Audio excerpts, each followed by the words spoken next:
Բարևձեզ Ֆակտոր TV հյուրը +374 քաղաքական ինքնորոշման ակումբի նախագահ Գարագին Նիսկարյանը, ողջույն, պարոն Նիսկարյան։ Եվրահանձնաժողովի նախագահը տեղեկացրեց, բոլորիս արդեն հայտնի է, որ Հայաստանի Հանրապետության համար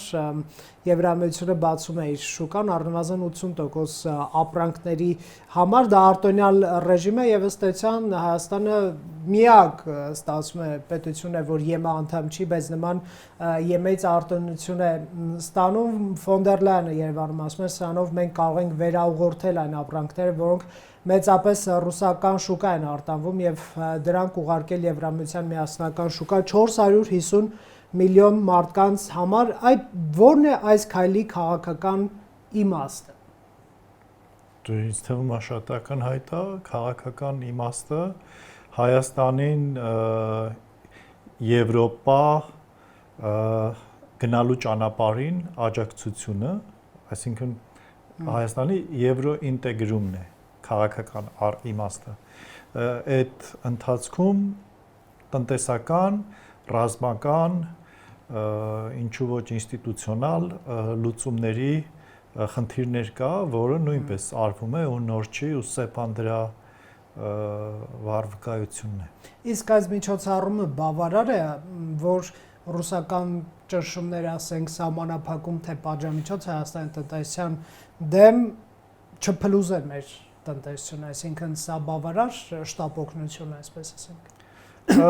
Սա ես այդքան չի համարի որպես պարզապես շտապ օգնություն, որովհետև ինքը ունի ավելի երկարաժամկետ հետևանքներ։ Այսինքն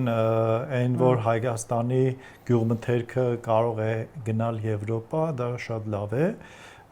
բայց մենք պետք է հասկանանք, որ մենք պետք է սովորենք նաև վերամշակել մեր արտադրանքը, ավելի բարձր արժեք ստեղծել եւ տանել Եվրոպա, սա այդ ճանապարհին համարում եմ առաջին քայլը, այսինքն երկարաժամկետ կտրվածքում մենք ավելի շատ ենք շահելու այս քայլից, քան զուտ այս մի փուլում այս սեզոնը մեր գյուղմթերքը որևէ կերպ իրացնել։ Այսինքն հնարավորություն է բացում դա նկատի։ Այո, հնարավորություն է բացում եւ շուկան ուսումնասիրելու եւ տնտղելու, հա, այսպես ասած բիզնեսի համար եւ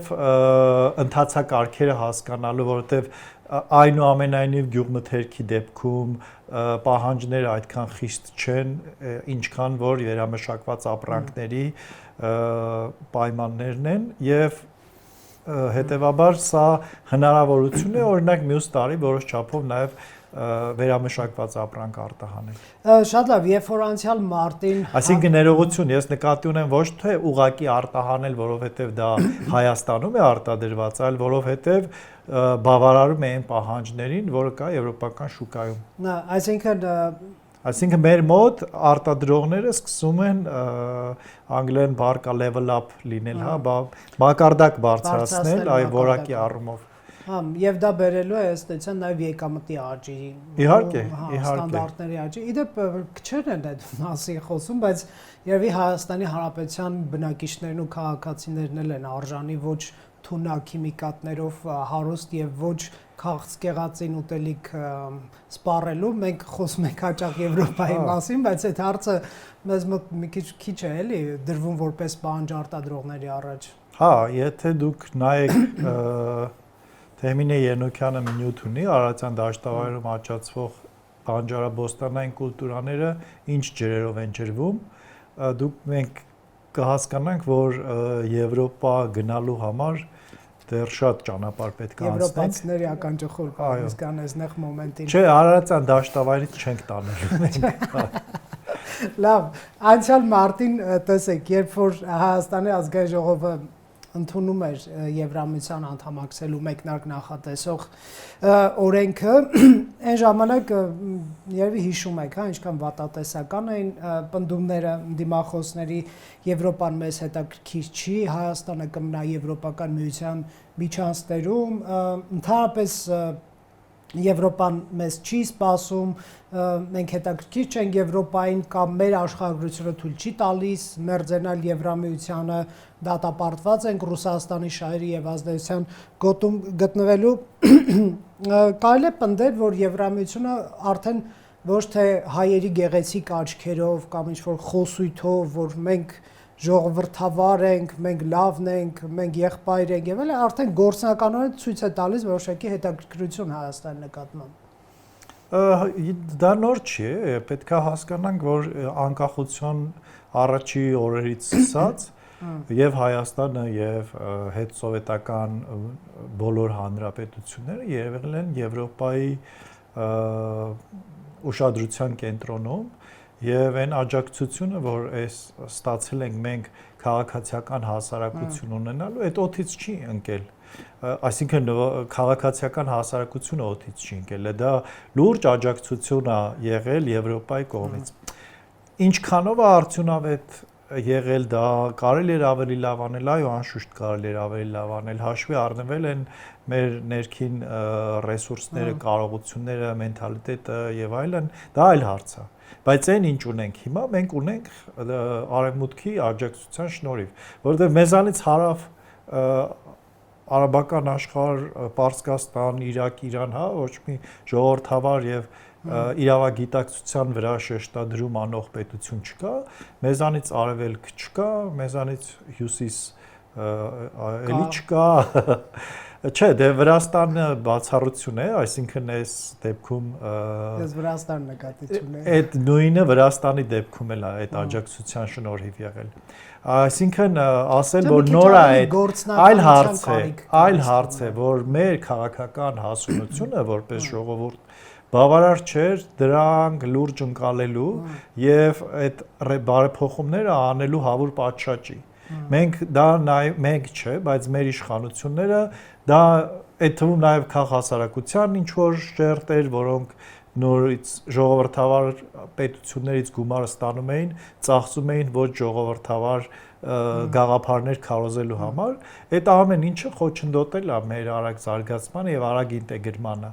Հիմա 23 թվականից 24 թվականից սկսած, երբ որ գործող իշխանությունները հասկացան, որ իրենք ոչ մի կերպ ընդհանուր եզրեր Ռուսաստանի հետ չեն կարողանալու գտնեն որպես գործընկեր եւ Ռուսաստանը ամեն կերպ ամեն ինչ անելու է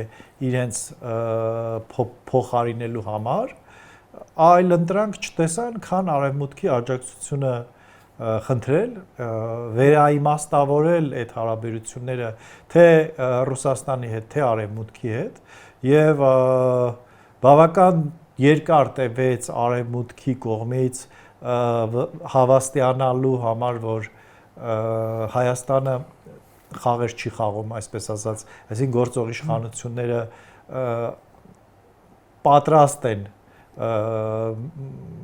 գնալ այդ համագործակցության ու խորացման, այո։ Եվ նրանց կողմից սկսեցին ձեռնարկվել ավելի գործուն քայլեր։ Եվ Փաշինյանը Ուրսուլա ֆոն դեր Լայանի ասուլիսում Factor TV-ի հարցին պատասխանելով հավաստիացնում էր, որ սեպտեմբերի 3 չի լինելու, իսկ թվում է եվրոպացիները ունեն այդ տրավման, չէ՞, Հայաստանը աշխատել սեպտեմբերի 3-ին։ Բա իհարկե ունեն։ Մեր այդ սեպտեմբերի 3-ը դա մի դրսևորում է եւ դա սիմվոլիկ դրսևորում է։ Շատ են եղել նմանատիպ քայլեր, հա, այդ ես չեմ ասում, որ Եվրոպայում կոռուպցիա չկա եւ այն գումարները, որոնք ուղղորդվել են Հայաստանի զարգացման համար, իրանք դրանցից մասնաբաժին չեն ունեցել եւ այլն, բայց միևնույնն է, մի բան է, որ գոնե դրա օրինակ, չգիտեմ, 80%-ն է արվում, մի բան է, որ դրած առաջադրանքի կամ խնդիրների 20%-ն է արվում։ Մի բան է, որ դա արվում է մի տարում, ինչպես պլանավորվել է, կամ չգիտեմ, պլանավորվել է 6 ամսում, արվում է մի տարում, մի այլ բան է, որ դա 5-10 տարի չի արվում։ Այսինքն այստեղ որակի խնդիր կա եւ կամքի խնդիր կա, այդ որակը բխում է գործող իշխանությունների գիտակցությունից եւ կամքից։ Այսինքն Փաշինյանի իշխանությունը տարբերակ չունի սեպտեմբերի 3 անելու։ Դա ինչ կնշանակի։ Նկատի ունենք, ասենք, ունի, այո, իհարկե։ Տարբերակ նկատի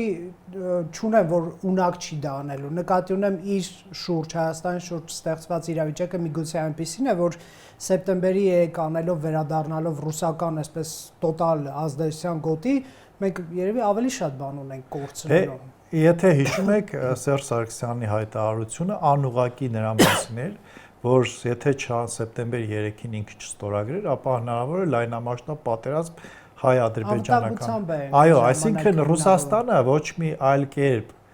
շահագրգռելու քան պարտադրել չունի, այլ լեզու չկա Ռուսաստանի արտաքին հարաբերություններում, այո, պատժեմ, սանկցիաներ, պատերազմներ եւ այլն։ Այսինքն այստեղ հարցը առաջանում ինչով կարող է Ռուսաստանը վախացնել գործող իշխանություններին, որպեսզի անի սեպտեմբեր 3 չկա այդպիսի բան։ Ընդդիմությունը բավական շատ ձայն ստացավ ԱԺ։ Չէ, այդ բավական շատ ձայնը էլի գործող իշխանությունների մեղավորությունը։ Այդ ընդդիմությունը կարող էր ընդհանրապես չլինել, որպես այդպիսին։ Բայց այդտեղ չգնանք, հա։ Չէ, դրա մասին չեմ խոսում։ Ուզում եմ ասեմ, որ հաջորդ ընտրություններին այդ ընդդիմությունը կարող է եւ չլինել։ Այսինքն նմանատիպ ընդդիմություն, հակապետական կամ ինքնիշխանությանը դեմ գործող ուժերը կարող են հեռացվել քաղաքական դաշտից ինչ որ ժամանակով։ Եվ դա շատ հեշտ կարելի է անել, այսինքն ես չեմ կարծում, որ հիմա դրանք կգնան, բայց դա ճանապարհներից մեկն է։ Այսինքն այստեղ ասել, որ կան լծակներ, այդքան էլ այդպես չի։ Այդ լծակները չեզոքացնելու ճանապարհներ էլ կան։ Այլ հարց է, որ Ռուսաստանը կարող է փորձել ոչ թե վախացնելու ճանապարհով, այլ գնել, ոչ թե փողով գնելու մասին է խոսքը, այլ առաջարկել գործող իշխանություններին անհամեմատ ավելի լավ պայմաններ, քան դա կարող անել Արևմուտքը։ Բայց Հայաստանի իշխանությունը գիտի, չէ՞, որ ինքը անհանդուրժելի է Ռուսաստանի համար։ Կարող են գնվել իհարկե, խորքի մեջ որոշակի թշնամանք կա, չէ՞, այսինքն հա, երբ մենք խոսում ենք Հայաստանի քաղաքական դաշտի մասին, պետք է հասկանանք, որ ինստիտուցիոնալ կայացած քաղաքական միավոր ժողովրդավարությանը կողմնակից, չասեմ պաշտպանող գործող իշխանությունն է, կայացած միավոր եւ նրանք շարունակում են այդ ճանապարհը, այսինքն շարունակում են ինստիտուցիոնալ առումով կուսակցությունը կայացնելու ճանապարհ։ Երիտասարդական թև են ձևավորել, գրասենյակներ ունեն ռեսուրսները եւ ոչ թե դրան տալիս են ձևական բնույթ, ինչպես դա ժամանակին անում էր հանրապետական կուսակցությունը, ես հեռախոս քաշեմ ձեր տուն, դու ինձնից անդամատոմս վերցրու, այլ փորձում են թիմ հավաքել, որը տարիների ընթացքում կկրթվի եւ իրենց կշարունակի իրենց գործը, այո։ Այսինքն այստեղ սա հույս է տալիս կարծելու, որ այդ վատ սցենարը, այսինքն Ռուսաստանի կողմից առաջարկել ավելի լավ բան, քան դեմոկրատական ճանապարհով վերընտրվելու հնարավորությունը, որը տալիս է Արևմուտքը, դժվար լինի։ Բայց ես չեմ ուզում բացառել, որովհետև կյանք է։ Այո, օրինակ չգիտենք 5 տարի հետո Ռուսաստանը ինչպիսին կլինի, Ռուսաստանի իշխանությունները ինչպիսին կլինեն եւ ինչ առաջարկ կլինի Ռուսաստանից, ինչ առաջարկ կլինի Արևմուտքից, այսինքն խնդիր կա գործող իշխանությունների նկատմամբ վստահության խնդիր կա։ Վստահության, որ իրենք իրապես ժողովրդավարության կրող են եւ այն 18 թվականին, որ պետքա ժողովրդավարական բարեփոխումներ անեին, բայց չարեցին։ Հիմա կարողա նորից էլի չանեն, այսինքն այն ժամանակ էլ են խոստացել չարեցին, հիմա էլ նշաններ կա, որ ուզում են անեն, բայց այդ նշանները բավարար չի։ Դե Նիկոլ Փաշինյանը ասում է քրյա օլիգարխիայի վերջը գալու է։ Դե Նիկոլ Փաշինյանը ընդդիմադիրի դիրքերից է խոսում, այսինքն ինչ է նշանակում 8 տարի արտադրության համակարգը ծառայում է էլիտաներին։ Դե կներեք, բայց ես եմ եղավ։ Ուղեղը կախեց, գիտեք ինչ առումով, որ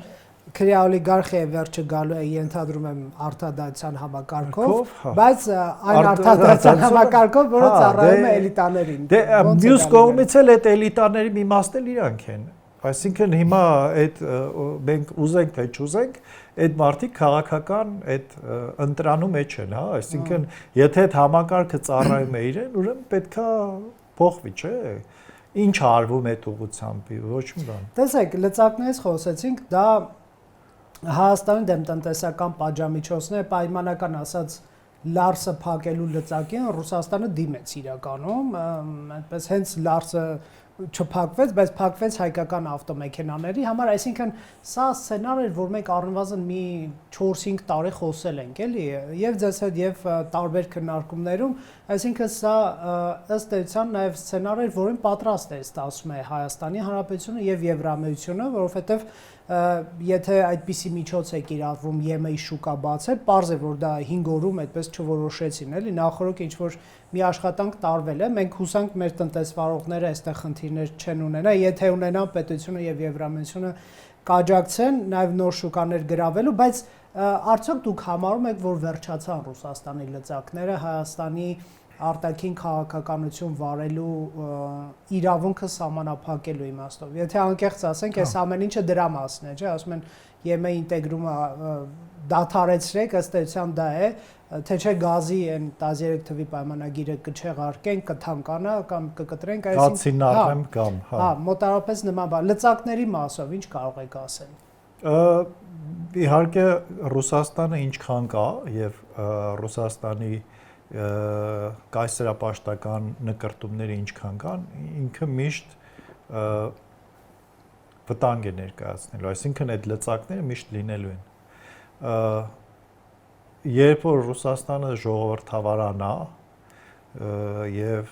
դա կարող է լինել մասնատվելու ճանապարհով, կարող է լինել ձևափոխվելու ճանապարհով, չգիտեմ, այսինքն ֆեդերացիան այդ։ Բայց դա ոչ տեսանելի սցենարի, այսօր գոնե էլի։ Հա, այսօր ունի, եթե վառելիք ունենային, հնարավոր է տանկերով գային, բայց այս պահին վառելիք չունեն եւ դրանով այդ հարցը փակվել է։ Հետո ինչ կլինի, չգիտեմ, հիմա գազային թեման է հավանաբար մեծ։ Չէ, գազի, նայեք, լարսի փակելը կանխատեսելի էր եւ ես վստահ եմ, որ իշխանությունները դեռ այս գործընթացը սկսելուց շատ առաջ, երբ որ Եվրոպայից աջակցություն էին խնդրում, այդ ժամանակ նաեւ քննարկվել է հնարավոր սցենարները, նույնիսկ եթե մերոնք չեն քննարկել, այսինքն չեն կանխատեսել, եվրոպացիները վստահաբար վերլուծել են եւ իմացել են ինչա լինելու եւ ինչպես դուք ասացիք, այդ ուղղությամբ տնային աշխատանք են արել։ Դա պարզ է, որ մի շաբաթ նույնը գազի հետ է կապված, ես կարծում եմ գազի սցենարն էլ է շատ իրեն սպառած թեմա, այսինքն այդ գազի գինը թանկացնենք եւ այլն, կա պարսկական գազի տարբերակը եւ կա ադրբեջանական գազը Վրաստանով ստանալու տարբերակը։ Այսինքն այդտեղ այդ գազամուղի հարցն է, բայց դրանք ազգային անվտանգության հարցեր են, այսինքն ոնց երկաթգծերը պետքա ծառայեն Հայաստանի Հանրապետության շահին, այդպես էլ գազատարները պետքա ծառայեն Հայաստանի տարածքում, գազատարը պետքա ծառայի հայ ժողովրդի ու Հայաստանի Հանրապետության շահին։ Չի կարա Ռուսաստանը որոշի, որ այդ փականը փակում է սահմանին, դե գազ չեմ տալիս, դուք էլ չեք կարող։ Մենք էլ ասենք դե Գազպրոմի գազատարներն չեն կարող Իրանից գազներ գրել։ Չէ, Իրանից էլ, Ադրբեջանից էլ, Վրաստանով, այո, հանգիստ։ Լավ, դե բայց դա ժամանակավոր, հիմա ձեր ունկնդիրները կարող ասեն։ Կիրառեն այդ գործիքը։ Հա, իհարկե, հիմա ի՞նչն է խնդիրը։ Ես ռուսները նկատի ունեմ գազի Չէ, իրանք հասկանում են, որ այո, այսինքն այդ փամփուշտը չի կրակելու, բայց փորձեր իհարկե կլինեն։ Փորձեր ոչ թե դրանով Հայաստանին ճնշելու կամ իշխանություններին ուղիղ ճնշելու, այլ զուտ ապակայունացնելու Հայաստանում դաշտը, հասարակական տրամադրությունները փոխելու, ցնցելու համար, զուտ այդ առումով։ Հա։ Լավ, ինչ է լինելու Հայաստանի եւ Ռուսաստանի հարաբերությունների ապագան ձեր կարծիքով, այս process-ները այսօրվա մասն են, բայց մենք այստեղ ռազմաբազա ունենք, ռուսական սահմանապարներ ունենք, հապկում եւ ԵՏՄ-ում մենք դեռ մեզ ոչ ոք այնտեղից չի վտարել, ԵՏՄ-ից չեն էլ կարող վտարել, մենք պետք է ինքնավտարվենք, հապկից կարող են վտարել, բայց չեն վտարում, չնայած որ Հայաստանը 2 տարվա անդամավճար չի վճարել, Փաշինյանը կարող է գնալ Ռուսաստան առաջիկա օրերին ինչ-որ միջոցառումներ մասնակցելու, այսինքն հետաքրքիր որ այս սրացումները կան առկա են եւ իրականության մեջ եւ ասես պաշտոնական, կիսապաշտոնական հրաձգությունների ֆոնին Պուտինը չի շնորհավորում Փաշինյանին, Բայց նաև կա Հայաստանի իշխանության կողմից պատրաստակամություն խոսել Ռուսաստանի հետ, այսինքն ընդհանուր ասում են չենք թշնամացնելու եւ այ ուր կարող է տանել այս process-ը ձեր կարծիքով։ Ես կարծում եմ այդ մոտեցումը, որ մենք ցանկություն չունենք ձեր հետ թշնամանալու եւ պատրաստ ենք համագործակցել արժանապատիվ հարաբերություններով, դա ճիշտ մոտեցում է։ Այլ հարց է, թե դա արդյունավետ է, թե չէ, եւ ինչքան կարող է տևել այդ գործընթացը, այսինքն ինչքան կարող ենք ձգել, հա։ Հիմա Ռուսաստանը ինչքան գնում, այդքան թուլանում է եւ վտանգը Ռուսաստանից այդքան պակասում է, այսինքն նվազում է հնարավոր զարգացում բացասական մեր համար բացասական զարգացումները եւ պետքա հայ-ռուսական հարաբերությունների ապագան կանխատեսելու համար պետքա կարողանալ կանխատեսել Ռուսաստանի ապագան։ Ես կարծում եմ, որ Ռուսաստանը այլ ապագա քան ժողովրդավարությունը չունի։ Հա, կարող է Իսկ դուք ցանկանում եք, որ այդպես ապագա։ Չէ, ես վստահ եմ, որովհետև գոնե արևմտյան եվրոպական մասը Ռուսաստանի պատրաստ է դրան, այդ մշակույթը պատրաստ է կրել։ Իհարկե կոռումպացված համակարգ է, իհարկե շատ վատ է, բայց դրա ճանապարհներից մեկը օրինակ Ուկրաինայի հետ ինչ որ մասի ինտեգրացիան կարող է լինել, չնայած դա թույլ չեն տա, որովհետև այդ դեպքում Ուկրաինան շատ մեծ կլինի Եվրոպայում կարող է դոմինանտ դիրք գրավել, հաշվի առնելով նաև իր բանակի հզորությունը եւ այլն, բայց եւ այնպես Ուկրաինան փորձելու է դա անել, եթե ստացվի, եթե չստացվի էլ արևմտյան մասը եւ արևելյան մասը դրանք տարբեր ձևերով զարգանալու պոտենցիալ ունեցող տարածքներ են եւ ես կարծում եմ մենք այլ բան քան հարաբերվել այդ տարածքում ձևավորվելիք պետությունների հետ չունենք։ Մեր խնդիրն է ուղղակի սեփական պետությունը կայացնել, ոտքի կանգնեցնել, մենք այնտեղ շատ մեծ հայկական համայնք ունենք, այդ մարդիկ մեր հայրենակիցներն են,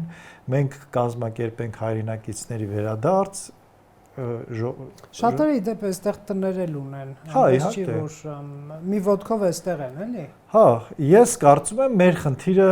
ոչ թե հայ-ռուսական հարաբերություններն են, այլ մեր խնդիրը մեր ինստիտուցիոնալ կայացված կամ չկայացվածությունն է, որպես պետություն։ Մենք պետք է այդ հարցը լուծենք։ Այդ հարցը որ լուծենք, անկախ դրանից Ռուսաստանը ինչպիսին կլինի, մենք իր բոլոր ֆորմաների հետ կարող ենք աշխատել։ Կամաձայնվեք, որ մեր պարագայում մետություններով առաջնորդվելը սխալ է, այսինքն ռուսամետ, արևմտամետ, այ եթե մեր իշխանությունը այսօրվա իշխանությունը ապագա եւ քանի որ նրանք են քաղաքականություն վարում, նրանց անունն ենք էլի տալիս։ Եվ լավ, ավելի լայն քաղաքական դաշտը կարողանա ձևակերպել նպատակ Հայաստանի բովանդակության վերափոխման, ժողովրդավարացման, ինքնիշխանության արժեքները դնելով մեջտեղում, հա, այսինքն բոլոր ռեսուրսները օգտագործվում են եւ մարդկային ռեսուրսները եւ ֆինանսական ամեն տնտեսական ռեսուրսները Հայաստանի դիմադրողականություն բարձրացնել, օրինակ նույն տեղեկատվական տեխնոլոգիաները ինչքան կարող են փոխել երկրի դեմքը, հա, մենք մի ԱԲ գործարան ենք կառուցում եւ դրանով հպարտանում, որովհետեւ իրապես դա բացառիկ բան է այս աշխարհում, չնայած մի 2 տարի հետո կարող է բացառիկ չդառնալ, էլի։ Տնտեսության մեջ տեխնոլոգիական ներդրումներ կատարել, կրթության որակը բարձրացնել, այսինքն դառնալ մրցունակ պետություն, որի հետ հարաբերվելը նույն Ռուսաստանի համար պատվաբեր կլինի, ոչ թե այդ հրամայողական տոնով խոսել, էլի։ Այ ձեր կարծիքով մենք ոնց պետք է գանք այդ գիտակցությանը, որ բոլոր գործընկերությունները, այդ թվում Եվրամիության, ԱՄՆ-ի, Չինաստան, Հնդկաստան, Ռուսաստան, Իրան բոլորի հետ միտված լինեն մեր որակի վերափոխմանը, հա, այդ ռեսուրսները բերել եւ մեր որակը որպես պետություն բարձրացնել։ Մեր որակը որպես պետություն կարող ենք բարձրացնել միայն մենք։ Իհարկե դա պետք է լինի օգտագործելով կամ օգտվելով բոլոր հնարավորություններից ընձեռնված, այդ թվում արևմուտքի, արևելքի, հարավի, հյուսիսի, այսինքն էական չի։ Բայց Հայաստանի Հանրապետությունը պետք է լինի, պետք է հռչակվի եւ մենք պետք է ձգտենք, որպեսզի լինի մարդակենտրոն պետություն։ Մարդակենտրոն չի նշանակում, որ անտեսված է լինելու հայ մշակույթը, հայ ինքնությունը, այո, այս մարդակենտրոն նշանակում է արժանապատիվ, այո։ Երբ որ մենք, այսինքն դա այլ կերպ ասած ինքնորոշված պետություն, ինքնորոշված հանրություն, դրա համար նաև ինքնորոշված անհատ։ Երբ որ մենք կձևավորենք դա, մենք կդառնանք քաղաքակրթական նոր որակի արտահանող։ Այդ կայսրությունները կամ մեծ պետությունները ձևավորվել են նախկինում ոչ միայն կամ ոչ պարզապես ուժի միջոցով, այլ արժեքների։ Նոր արժեք են բերել, նոր հարաբերություններ, արժեք իրար մեջ, հասկանում եք, չէ՞։ Այդ իրար մեջ ձևավորված նոր արժեքը, հատկապես ազատության գաղափարի շուրջ ա եղել այդ կոնսենսուսը, այսպես ասած, հիմնադիր գաղափարն է ազատության գաղափարը։ Այո, նայեք, եթե ազատության պատմությունը, ես հիմա գիրք եմ ավարտել, պատրաստում ենք հրատարակել, կոչվում է ինքնորոշման համապարփակ տեսություն։ Այդ գրքի մեջ առաջի բաժնում նկարագրվում է ազատության վերափոխման ճանապարհը եւ քաղաքակրթական առումով արևմտյան քաղաքակրթության եւ ազատության իմաստի վերափոխումը ինչպես է փոխել քաղաքակրթությունը։ Հին հունական քաղաքակրթությունը, ապա հռոմեական քաղաքակրթությունը, ապա քրիստոնեական քաղաքակրթությունը, ապա ժողովրդական, այո, ազատության, այսպես ասենք, վեկտորը զարգացման, ֆենոմենի փոփոխությունը, այո, մասշտաբների եւ ընկալման փոփոխությունը, ինչ փոփոխություններ է բերել։ Կստանամ, պարոն Միսկյան։ Անշուշտ։ Բայց կարող եք շարունակել եւ ես ուզում եմ ասեմ, որ հիմա արևմտյան քաղաքակրթության գաղափարական ճգնաժամը ազատության գաղափարի վերաիմաստավորման անհրաժեշտության մեջ է։ Այսինքն այն սահմանը, որ նշանակվել է ընտրության ազատությունը որպես ազատության դրսևորում, դա այլևս չի բավարարում 21-րդ դարում եւ մանիպուլյացիաները սպառողական հասարակություն ձևավորելու կրթական ու ինստիտուցիոնալ համակարգերը բերել են հասարակության ինքնության ճգնաժամի։ Այսինքն այն ազատության համար պայքարը, որ մղվել է 50-100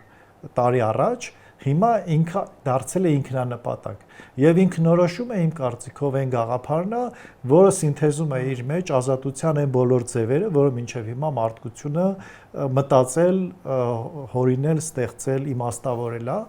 ու եթե մենք որպես հանրություն, որպես պետություն